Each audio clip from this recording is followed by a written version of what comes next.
Here's what's coming up on The World Today. Long lines at the polls all across the United States. This November 3rd, a crucial day in U.S. politics. And 9 Nigerians are vying for various seats in the poll. We'll be talking to one of them on her expectations. Plus, Austrian police arrest 14 people linked to the main suspects in a gun attack that happened in Vienna Monday night. Thanks for joining us on the program. I'm Amarachi Ubani. It's a big day in U.S. politics, decision day, if you will, for both Donald Trump and Joe Biden, as Americans head to the polls to decide whether to have a new president or an incumbent after a tumultuous 4 years under businessman turned politician Donald Trump that has left the country as deeply polarized as at any time in its recent history. Polls opened as early as 6 a.m. local time in most eastern states, but the most closely watched results will start trickling in after 7 p.m. when polls close in states such as Georgia, though definitive national results could take days if the contest is tight. And while national polls say Joe Biden has had a strong and consistent lead, Republican Donald Trump is close in enough swing states to possibly piece together the 270 state-by-state electoral college votes needed to hold on to the presidency, which he won in a surprise 2016 election results, despite losing the popular vote to Democrat Hillary Clinton by nearly 3 million ballots. As the two presidential candidates have already voted in the election, we're wondering what they've been doing all day today. But let's start with President Donald Trump. He's already given his first interview of the day on Fox and Friends, sounding tired, having spent the last 2 days crisscrossing the U.S. in campaigns. But he sounded confident of beating Joe Biden. He said he expected to win all the so-called swing states that will decide the election, including Florida, Arizona, North Carolina, and Pennsylvania. But he complained that Fox News had not supported him in this election the way it did in 2016. The president has also been in his favorite space, which is Twitter, where he simply tweeted today, "Vote, vote, vote." Democratic challenger Joe Biden headed to church this morning, St. Joseph's on the Brandywine in Delaware, with his family. Biden's first wife and infant daughter, who were killed in a car accident in 1972, were both buried here. It's also where his son, Beau Biden, who died of brain cancer in 2015, was buried. After that, he headed back to the Democratic campaign, stopping at his hometown of Scranton, Pennsylvania. He told supporters it's good to be home. He said he felt inspired to run for the presidency by scenes of far-right protests and repeated his campaign pledge to unite the United States. Hours before today, our correspondent in Washington, Maria Bird, took a pulse of Americans before the election taking place amidst the coronavirus pandemic and political tension in the country. The U.S. is very divided over who will be the next president of the United States. We brought back your car industry. Your car industry was finished. You would have had nothing left. President Trump is terrified of what will happen in Pennsylvania. He knows the people of Pennsylvania get to have their say. If you have your say, he doesn't stand a chance. And many first-time voters are getting out to vote. Personally, I don't feel like super excited about Joe Biden, but it's a step. It's a step towards the right direction. The vote doesn't mean that you belong to this party or to the other party. The vote means that you vote for the people who understand and listen your problems. Voting for me with that knowledge and with the joyful moment that I was part of it was a meaningful experience. Due to divisiveness of this election, many businesses across the United States are boarding up their windows, concerned that there may be violence after the election results are released. We got over there, we're doing too. We got here, we're doing. We got down here, we're doing. Just in case for the election. While a record number of voters came out early to vote, we still know that there are many undecided voters that are waiting until the last day today to vote. From Washington, Maria Bird, Channels Television News. The VOA's congressional correspondent, Catherine Gibson, is standing by in Washington to give us an update. Catherine, great to see you. A chilly November 3rd morning it's been, and a big day in the United States. Talk to us about how voting is going so far, because we're hearing there were long lines earlier today. Absolutely. So not only these long lines in some key swing states like Pennsylvania, Florida, all around the country, but really that record amount of early voting that's quite frankly historic. We're seeing levels that we haven't seen since the 1960s and 70s, because then in subsequent decades, voting levels went down. So what I really think this speaks to is a lot of interest among the American people, and in particular, younger voters who had that seminal election, the 2016 election, which really mobilized them to think about a broad range of issues and to really get involved in thinking about what they wanted in terms of leadership from their politicians. I think when the numbers are really counted after the voting today, we're going to see a lot of young voters among those numbers. Indeed, and for older people, a lot of them are voting for the first time. But just for the sake of our viewers, Catherine, just explain how even on election day, we're still seeing campaigning going on. Joe Biden in Pennsylvania, President Trump talking to Fox News, also campaigning on Twitter. And we're told that the last day for campaigning was just yesterday, Monday. That's such a great question, because it really speaks to the nature of the presidential election here in the United States, which has been going on for almost 2 years when you really think about it, from the very first events in Iowa and New Hampshire, the early debates. And so the candidates, even though they say that Monday is the very last full day of campaigning, they are going to still get those very last moments in key swing states, because you never know. It could come down to a handful of a couple thousand voters. So they will have some campaign events today, but to be honest, they will, towards the end of the day, go back to their campaign headquarters, go back with their families, take a little bit of downtime, and then they'll have, of course, the events this evening when they either concede or accept victory or wait for the results, which I think is going to be the more likely option. Yeah, and talking about those results, the political tension in the air today. Quite unprecedented for the U.S. So people feeling uneasy about how the results will go. Looking at Maria's reports, stores are boarding up windows in anticipation of some violence at the end of the day. That's right. You know, I live here in Washington, D.C., and I have seen some of those stores boarded up. A lot of that is just careful. The stores want to be careful. They just want to make sure that nothing happens. Have had a summer where we've seen protests, particularly here in D.C., where that has happened, where stores have been looted and broken into. So I just think we're seeing an abundance of caution, just because we're in a really special moment that we've never been in here in the United States, undergoing a U.S. presidential election during a pandemic. There are a lot of unknowns, and people just want to be safe just in case. And safety is the word. Happening in a pandemic, people have to do all they can to be safe. Catherine, you stay safe too. Thanks again. Thank you. And the whole world is watching the elections in the United States. Nigeria, for one, that's because of ties that both countries share. The United States is Nigeria's main trading partner, and it is the most important diplomatic partner Nigeria has. So how will this particular election impact on relations? We have more in this report.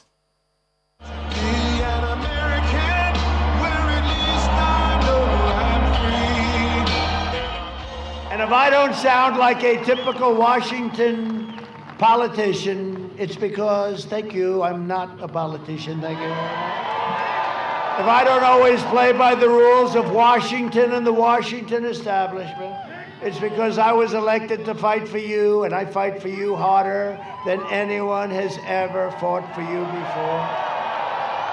With those words, U.S. President Donald Trump makes a final pitch for re-election, few hours before polls open to millions of Americans who desire to participate in the process of choosing the country's next president. Based on the United States' status as a global power, its elections matter to the rest of the world. But for President Donald Trump, it's America first in terms of the country's foreign policy. This has led to the United States stepping away from some large multilateral agreements like the Paris Climate Accord or pulling back from some multilateral organizations like the World Health Organization. The president has also promised to curb immigration levels, saying it will eliminate the visa lottery and chain migration. So what impact will another 4 years of the Trump administration have on its relationship with Africa? Don't forget that even when Donald Trump came in, 4 years ago, part of his statements that he made, which really rankled the Africans generally, was that Africa is made up of, in quote, shithole countries. And that, in fact, he was going to ban immigration from Africa, from Latin America, from Asia, from all these countries, so-called friendly countries, but which he termed to be like a parasite on America generally. So it has not been a good experience under President Trump's administration for Africa.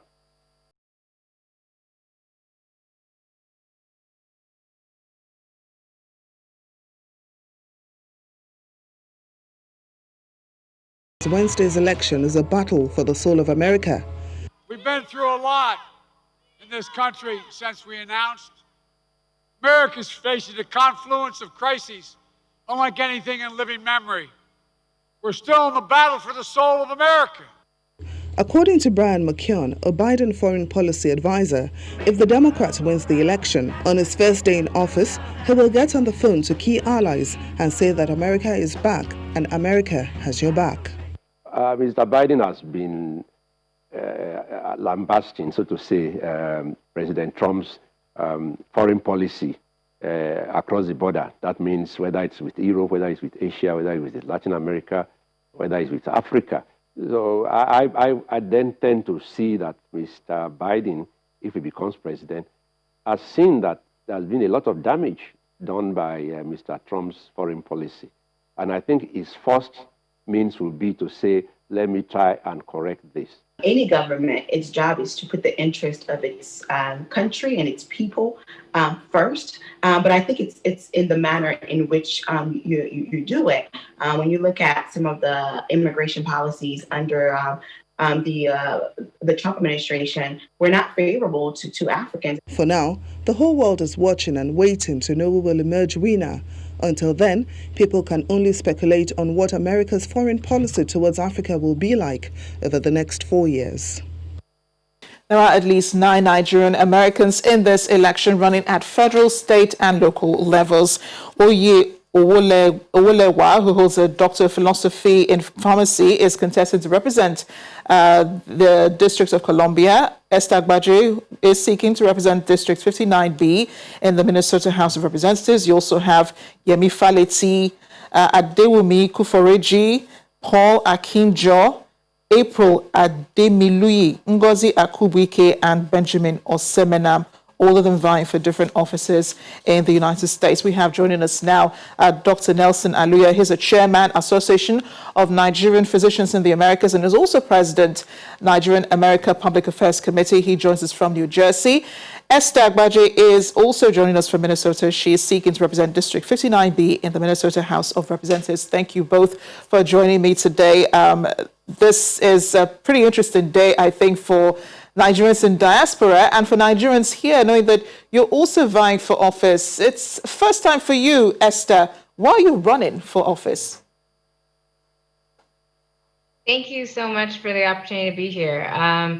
Yeah, I mean, for me, running for office was really just kind of a culmination of the types of public service I've done, and also just seeing that we needed to have decision makers at the table that really understood the struggles of working people, particularly working families, students who have recently graduated, dealing with student debt, and particularly in the housing crisis. Here in Minnesota, even before the pandemic started, we had a housing crisis, and our answer to people, if they didn't have enough money for a place to live, was they had to be out on the street. So that was something that in my volunteer work, I've been advising tenants who are facing eviction, and that's something that I look forward to working on in the State House should I be elected today. But I go to Dr. Nelson Aluya now, who's been behind the scenes of U.S. politics for a pretty long time in the U.S. Talk to us then, Dr. Nelson, about how important it is to have the Nigerian diaspora participate actively in U.S. politics. Well, thank you very much for having me. It's a pleasure to be on Channel's television. Nigerians in diaspora, especially here in the United States, constitute, objectively and documented about 440,000 of us, and we're spread across the whole country. And I'm sure you all have read and heard all the exceptional exploits that Nigerians are doing here in this country in individual professions. So obviously, politics is one way they need to get into to begin to effect change that would not just influence what's happening in the community in the United States, like every other community, the Chinese, the Indians, and the Koreans do, but we will begin to form a formidable power here in the United States. So no doubt, politics is one way for us to get involved in. So that we can, effect the change in our community and hopefully bring positive change with policies that affect Nigeria and the African continent as well. Esther, I understand you're a greenhorn in politics. You're just joining. You did beat a Democrat, to take this place to run for this position. Was it challenging for you? Definitely. I think starting in the political arena is always a daunting challenge, and then deciding to take on someone within your own party who has been there for a number of years is also a challenge. But one of the things that I think resonated really well is, as I was talking to members of the community, as much as we were appreciative of the work of the incumbent, and I hope to continue some of those things, there was real energy and real interest in having some fresh perspective and some fresh ideas on many of the issues that we all care about for working families. Now, to both of you, and this is the most part that people don't understand, how important local politics influences decisions at the federal level. Dr. Nelson, talk to us about that. Esther, you're next. Well, it's a common saying that every politics is local, and I say every successful politics is even more local. From the councilor level to, the mayors and the state governors and all that, they carry out policies that directly affect the day-to-day lives of individuals here in individual states. And that's why it's so important that people get engaged in politics. And, the same thing we advise back home as well. Often, as member of NAPAC and all the things that we've done, that's the Nigerian American Public Affairs Committee, where we bring the politics, to the people on the local level so that each individual Nigerians should know who their local council representative is, who their mayor is, and who their governor is, and engage each and every one of them at that level, so that they begin to effect and influence policies that affect them and that affect the community as a whole.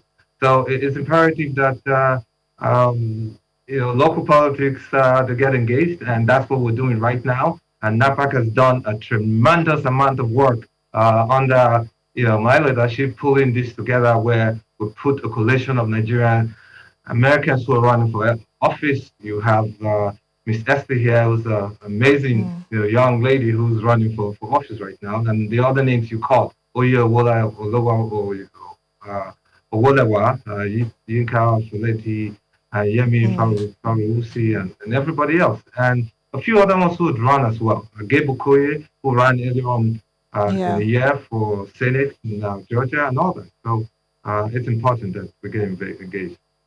Yeah, and Esther, you're pretty young, for politics. Even if you were here in Nigeria, just 35 years old, and you're taking on the big guns. I'm sure you have a long road ahead of you still. You intend to remain in American politics for a pretty long time? We'll see what happens. I see this as an opportunity really to, serve my community from a different vantage point. And, my goal really is to make sure that we bring about some really strong positive changes on the areas of housing and environmental justice, and criminal justice reform, making sure that people who are formerly incarcerated have the right to vote again. And so those are the types of things that I hope to bring about in my tenure. But after that, we'll see what happens. Maybe we'll go back to the private sector or nonprofits, or maybe we'll still stay on the political train. But I can't predict anything right now. Well, wishing you the best of luck, Esther. Hoping, everything goes well for you. Dr. Nelson Aluya, a pleasure speaking with you. Also, keep up the good work, both of you. We're proud of you here in Nigeria, and we'll see how this election goes. Great. Thank you. It's a pleasure. Thank you very much. We'll check out other stories now. Austrian police are saying they have arrested 14 people linked to the main suspect in a gun attack that took place in Vienna overnight. This was Monday night. Interior Minister Karl Nehammer said 20-year-old Austrian North Macedonian dual citizen shot by police at the scene is the chief suspect in the attack, which left 4 people dead and 22 others wounded. Officers raided 18 residences in their investigations. Chancellor Sebastian Kurz pledged in a televised address to hunt down the perpetrators and those who stand behind them. He said earlier an elderly man and woman, a young passerby, and a waitress had been killed in cold blood, and some of the 22 wounded victims were fighting for their lives.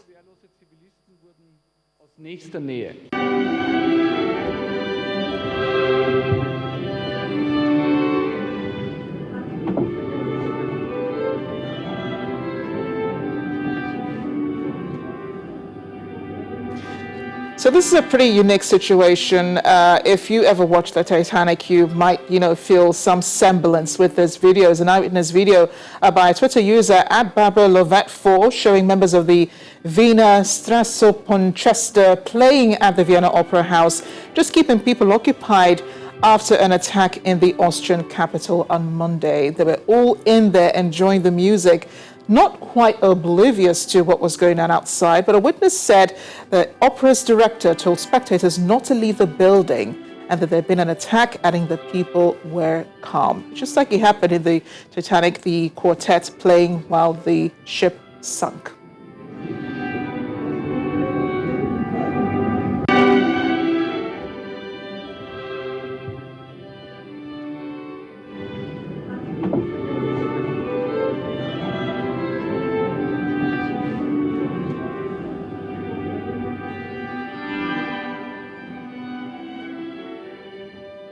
And thankfully, everyone in the opera was saved last night. Thanks for watching The World Today. We continue monitoring the elections in the United States, bringing you updates at the top of the hour. Join us again. I'm Amarachi Ubani.